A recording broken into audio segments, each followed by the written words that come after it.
Oke, kita lanjutkan materi kita sekarang ke reaksi seri paralel dalam reaktor fasa tunggal ideal. Reaksi seri paralel itu seperti apa? Contohnya seperti ini. A plus B menjadi R, kemudian R-nya bereaksi kembali dengan B menjadi S. Jadi kalau kita lihat dari sisi B, ini ada reaksi paralel, sedangkan apabila kita lihat dari R, ini adalah reaksi seri. Ya. Nah, kita pertimbangkan bahwa dalam dua tahap reaksi ini, produk yang pertama adalah produk yang kita inginkan, misalkan R. Nah, maka persamaan laju reaksinya, apabila kita asumsikan itu reaksi irreversibel, biomolekular, kemudian densitas konstan, maka Ra akan sama dengan dCa per dt, itu min K1 CaCb. Rb-nya sendiri dia dikonsumsi oleh kedua reaksi, jadi min K1 CaCb, min K2 CrCb. R terbentuk di reaksi pertama dan dikonsumsi di reaksi kedua, maka persamaan laju reaksinya K1 CaCb minus K2 CrCb. Sementara Rs itu akan sama dengan K2 Cr kali Cb. Oke, bagaimana dengan distribusi produknya? Seperti reaksi seri dan reaksi paralel sebelumnya, kita lihat dulu secara kualitatif. Ya, jadi kita dapat bisa merasakan, bisa tahu apa sih yang terjadi ketika A dan B bereaksi. Nah, jadi bayangkan Anda punya dua gelas kimia, satu isinya A, satu isinya B. Kira-kira akan ada perbedaan tidak dalam distribusi produknya apabila kita mencampurkan A dan B dengan cara yang berbeda?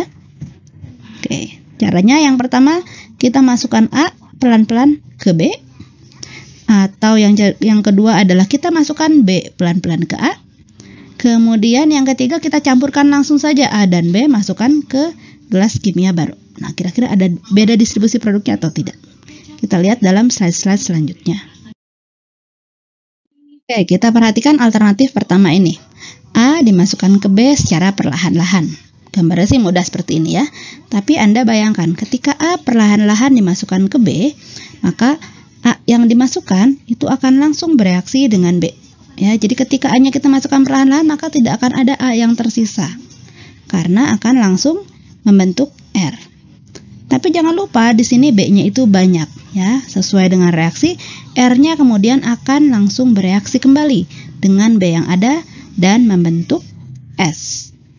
Oleh karena itu, setiap kali kita masukkan A, A-nya akan langsung dikonsumsi menjadi R, kemudian R-nya akan langsung bereaksi lagi dengan B menjadi S. Oleh karena itu grafiknya seperti ini. Konsentrasi B akan terus berkurang sampai akhirnya habis ya, karena B-nya sudah dikonsumsi oleh A dan R, maka yang tersisa kalau kita masih terus menambahkan A malah akan bertambah konsentrasi A-nya saja. Sementara S akan terus terbentuk karena R-nya akan bereaksi dengan B. Sampai kemudian S-nya stabil karena B-nya habis tadi. Sementara R-nya tidak ada ya, karena dia langsung bereaksi menjadi S. Itu kalau kita masukkan A pelan-pelan ke B. Oke, sekarang kita perhatikan kasus kedua. B dimasukkan perlahan-lahan ke dalam A, kemudian diaduk ya. Nah, ketika B mulai masuk ke dalam A, maka B akan langsung habis bereaksi dengan A dan membentuk R. Tapi R tidak akan dapat langsung bereaksi dengan B karena jumlah B yang sedikit. Ya. Nah, kemudian ketika B makin ditambahkan lagi, maka A dan R akan bersaing untuk dapat bereaksi dengan B. Tapi karena jumlah A-nya jauh lebih besar, maka A yang akan bereaksi dengan sebagian besar B dan menghasilkan lebih banyak R. Proses ini akan terus berulang hingga R-nya akan terus bertambah dan A akan terus berkurang. Sampai kemudian konsentrasi R cukup besar sehingga dapat bersaing terhadap A untuk bereaksi dengan B. Ketika ini terjadi berarti R-nya sudah maksimum. Nah, kemudian R akan berkurang karena dia mulai bereaksi dengan B. Ya, kemudian terus berlangsung terus sampai pada akhirnya kita akan mulai mendapatkan produk S. Dan makin lama S-nya akan makin banyak terbentuk, A dan R akan berkurang. Itu penjelasan untuk gambar ini.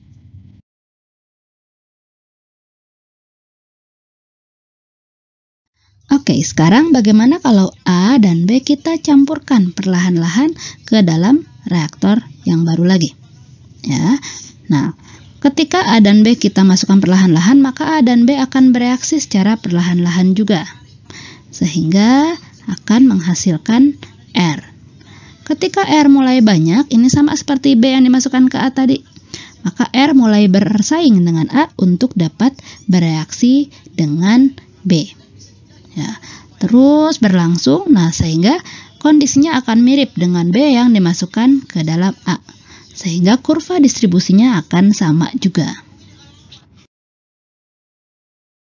Baik, tadi kita sudah mempelajari untuk analisa kualitatifnya ya. Sekarang untuk menganalisa secara kuantitatif, kita harus pahami dulu rumus-rumusnya. Pertama mulai dari perbandingan laju reaksi. Kalau dalam hal ini untuk konsentrasi R terhadap konsentrasi A, kita bisa bandingkan seperti ini sehingga dapat persamaan min 1 plus K2CR per K1CA. Nah, sekarang apabila K2 per K1-nya tidak sama dengan 1, persamaannya menjadi seperti ini. Sedangkan apabila K2 per K1 sama dengan 1, persamaannya akan lebih sederhana ya, yang di bawahnya. Kemudian CR max-nya kalau K2 per K1 tidak sama dengan 1, ini rumusnya sama seperti yang kemarin ya, di reaksi paralel. Sedangkan bila K2 per K1 sama dengan 1, kita bisa langsung pakai CR max per CA0-nya 1 per E. Sehingga CA0 tambah CR0 plus CS0 akan sama dengan CA, CR plus CS. Atau kalau kita selisihkan, CA0 min CA jadi delta CA. CR0 min CR jadi delta CR dan seterusnya. Maka delta CA ditambah delta CR ditambah delta CS sama dengan 0. Nah, ini dari mana? Coba. Ini apabila A dengan S itu sama ya. Maka delta CB tambah delta CR ditambah 2 delta CS itu sama dengan 0. Kalau yang tadi di reaktor PFR dan reaktor batch, nah persamaan ini Anda akan gunakan apabila menjalankan reaksi seri paralel pada reaktor MFR atau CSTR. Bedanya hanya ada penentuan tau M-nya ini ya. Silakan Anda pelajari saja rumusnya. Oke, apabila ada kesulitan menghitung konsentrasi menggunakan persamaan, kita bisa hitung juga dengan bantuan kurva seperti ini ya. Nah, grafik ini khusus untuk batch atau plug flow, untuk reaksi seri paralel, dengan syarat CR0 sama dengan CS0 sama dengan 0. Sumbu Y-nya ini menunjukkan CR per CA0, sedangkan sumbu X-nya menunjukkan konversi. Kemudian garis miring ini menunjukkan jumlah B yang termanfaatkan ya, minus delta CB per CA0, ini 0,2, 0,4, 0,6, 0,8 sampai 1. Kemudian terakhir kurvanya yang melengkung, ini menunjukkan perbandingan K2 per K1. Yang ini kurva untuk mixed flow, yang tadi untuk PFR dan batch, yang ini untuk mixed flow. Cara bacanya sama. Sumbu Y CR per CA0, sumbu X-nya konversi, kurvanya itu nilai K2 per K1, sedangkan garis-garis miring ini menunjukkan delta CB minus delta CB per CA0. Oke, dari dua grafik tadi, ini sudah diambil beberapa kesimpulan ya, apabila kita membandingkan grafik seri paralel untuk di reaktor PFR dan batch dan di reaktor MFR. Ya, jadi dari gambar-gambar yang memperlihatkan distribusi produk dengan berbagai harga K2 per K1 dan untuk CR0 sama dengan CB0 sama dengan 0. Nah, ini ada yang menonjol ya. Yang pertama, sederetan garis lurus dengan kemiringan sama dengan epsilon, menunjukkan jumlah B yang bereaksi. Tadi ya minus delta CB per CA0. Kemudian yang kedua, itu kedua grafik atau gambar tadi menunjukkan bahwa pada XA yang rendah akan memberikan hasil fraksi R yang lebih tinggi. Sehingga apabila cukup mungkin untuk memisahkan komponen dari aliran output, maka kondisi terbaik untuk menghasilkan R adalah membuat XA serendah-rendahnya. Tapi syaratnya tadi harus bisa memisahkan outputnya. Nah, jadi ketika R setinggi-tingginya dengan membuat XA serendah-rendahnya, kemudian R dipisahkan dari campurannya dan A yang belum terkonversi kita kembalikan lagi sebagai umpan. Kemudian seperti halnya pada reaksi seri atau berurutan, maka pada reaksi seri paralel ini, pada kasus yang sama, itu dalam reaktor PFR akan memberikan konsentrasi R yang lebih tinggi daripada dalam reaktor CSTR.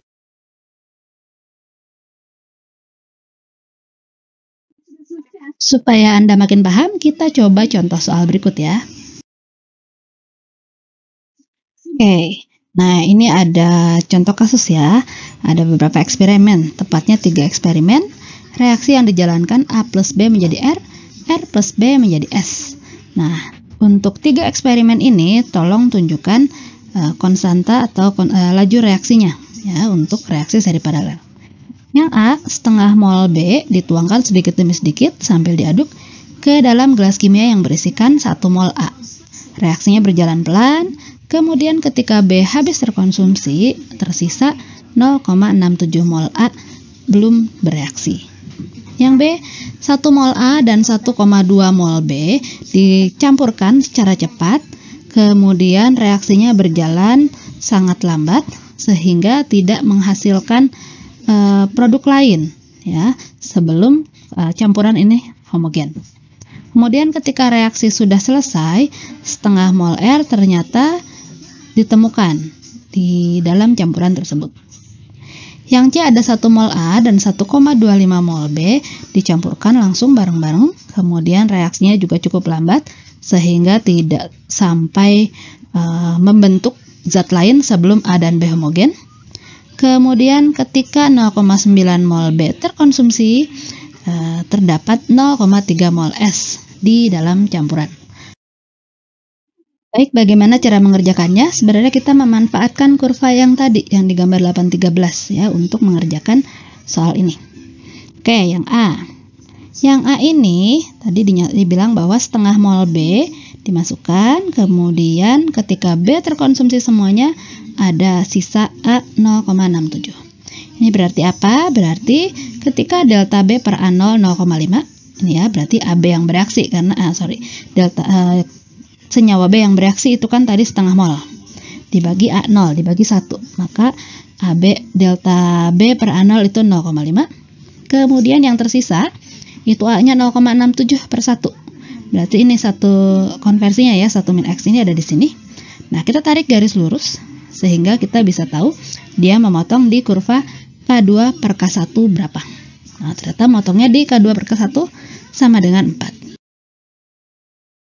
Yang B bagaimana mengerjakannya? Nah, tadi ya, A-nya 1 mol, B-nya 1,25 mol. Berarti delta B per A0-nya adalah 1,25. Kemudian ketika reaksi selesai ternyata ada R setengah. Ya, berarti 0,5 per 1. Perpotongan antara R per A0 dan delta B per A0 itu memotong dinilai K2 per K1 berapa. Ternyata memotongnya di K2 per K1 0,4. Oke, untuk yang C sedikit rumit. Nah, ini ya, kita langsung ke bagian akhirnya.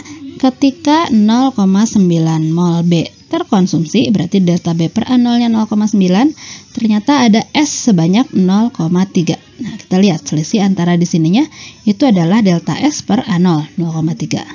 Nah, perpotongannya ini memotong di K2 per K1 berapa? Ternyata dapat K2 per K1-nya 1,45. Seperti itu cara menggunakan kurvanya dalam contoh soal. Silakan Anda pelajari kembali, kemudian silakan dicoba latihan soalnya. Untuk materi reaksi seri paralel selesai sampai di sini. Jadi silakan Anda coba pelajari kembali ya, slide-slide di atas, modulnya dibaca, kemudian dicoba latihan soalnya.